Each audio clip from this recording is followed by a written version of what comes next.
Hey, what's going on, guys? KitsuneTCG here, back with another video.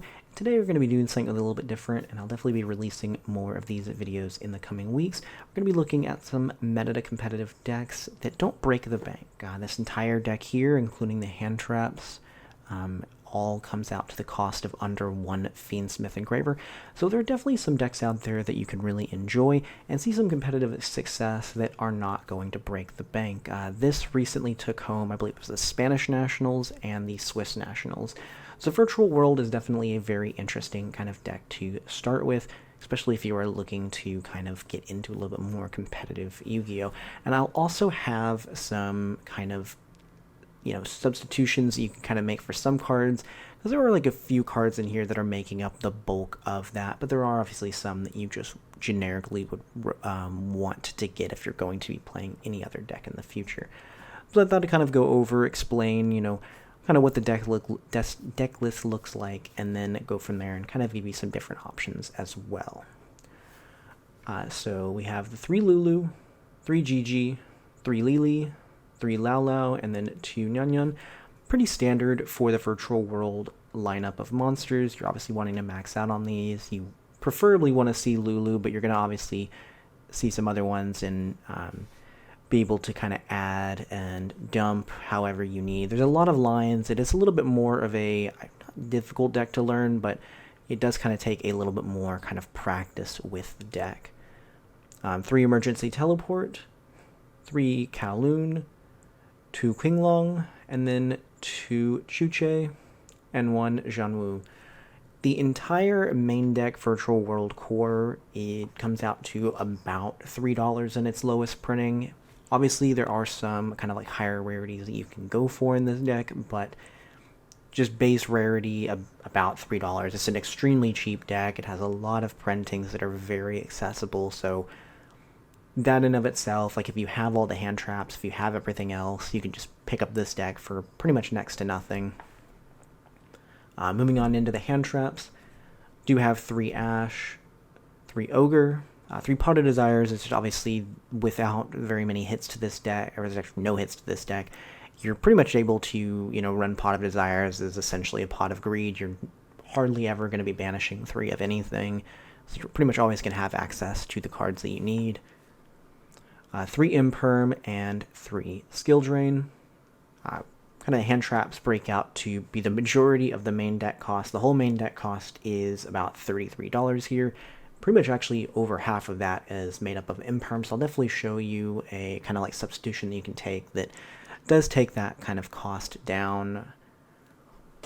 Moving on into the extra deck, we do have the Stardust Charge Warrior, Coral Dragon, Yugioh, Crystal Wing, Dragon Mech, Shin, Hot Red Dragon Archfiend, Zulkin, Crimson Dragon, Totem Bird, Cicada King, Fan, Lars, Gaia Dragon, and Zeus. The Crimson Dragon and Lars are two of the most expensive cards in this extra deck. The extra deck comes out to about $33. They're about $23 themselves. They're obviously being reprinted in 2 months, so if you are interested in picking up the deck, that may be something to wait for. Definitely some things that you can kind of do differently. If you didn't play the Crimson Dragon package, you'd take out the Hot Red Dragon Archfiend, and you can kind of sub that in for a few other things if you wanted to do something else in the meantime. But those are definitely kind of a little bit of the bulk. The only one here that is kind of a little bit of money, is about $10, is the Zeus. Not really obviously a good substitute for Zeus, and we don't have any more expected upcoming like reprints of it, so I think that's a pretty safe one to pick up. This card is pretty much always going to be money. Same thing like Ash and some of the other hand traps. It's a pretty popular card, so don't think that is the worst price on Zeus. Then we've got 3 Droll in the side, 2 Druid Swarm, 1 Magnemite. Obviously, bystials are going to be pretty important in this upcoming format, with a bunch of popular light and dark monsters hitting the graveyard. Definitely want to be able to kind of get rid of them, and these kind of do turn into additional advantage. Magnemite's going to add you Druid Swarm in end phase, and Druid Swarm is just going to be an ability to get rid of an opponent's monster. 3 Dark Ruler, 3 Cosmic Cyclone, 1 Duster, and then 2 Dimensional Barrier. So this whole deck breaks down to pretty much around $90 for everything. And yeah, really fun, really interesting competitive deck. Has a lot of different lines. You can really make some pretty interesting inboards.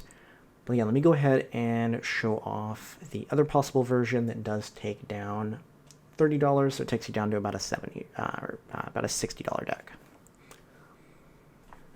All right, and these are kind of with the substitutions here. So we've removed the Imperms. Like I said, those are about $18 for a playset of Effect Veilers.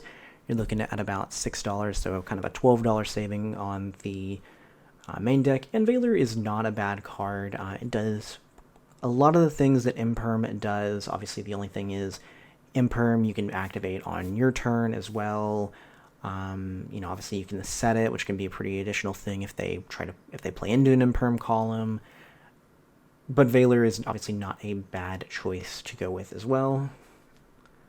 And then the other kind of change was the side deck. Instead of having the bystials, which are obviously a little bit better, you can run DD Crow.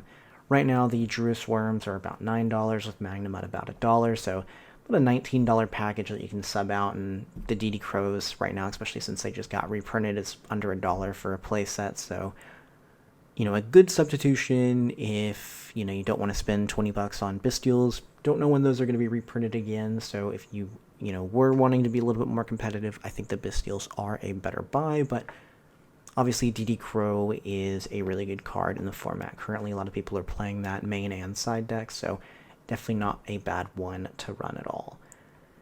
And yeah, those are just kind of the few changes to make it a little bit more budget-friendly. Like I said, the only other thing to kind of consider are maybe Crimson Dragon and Lars to maybe wait on once we get the reprint in about a month and a half now, but you know, we'll kind of want to get something to play. We don't have a down season this time after Nationals, so we're already kind of into our new regional season. It wouldn't be some bad pickups. I don't think that they're going to go down too much in price. So yeah, that is the deck. Let me know down below what y'all think, and I will see y'all next time.